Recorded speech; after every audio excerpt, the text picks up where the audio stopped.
নমস্কাৰ বন্ধু বান্ধৱীসকল আসাম ফাৰ্ষ্ট ইনফলৈ স্বাগতম জনাইছোঁ।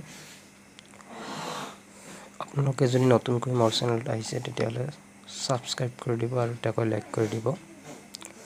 আপোনালোকৰ বাবে অতি গুৰুত্বপূৰ্ণ খবৰটো এই যে অহাকালি 18 অক্টোবৰ 2022 তাৰিখে হৈ যোৱা গ্ৰেড 4ৰ ৰিজাল্ট হ'ব ঘোষণা কৰা হ'ব আৰু এই কথাটো জনালে ডক্টৰ হিমন্ত বিশ্ব শৰ্মা ছাৰে তেওঁৰ ফেচবুক পোষ্টত এই বুলি উল্লেখ কৰিলে যে গ্ৰেড 4ৰ ৰিজাল্টসমূহ অহাকালি ঘোষণা কৰা হ'ব।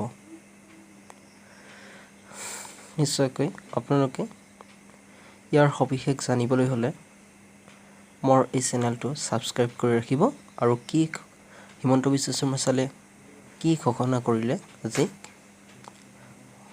আজি ফেচবুকত কি উল্লেখ কৰিলে আমি এবাৰ পঢ়ো আহক। I am happy to inform that Assam State Level Recruitment Commission for Class 4 posts is announcing its result for the written test on 18 October 2022.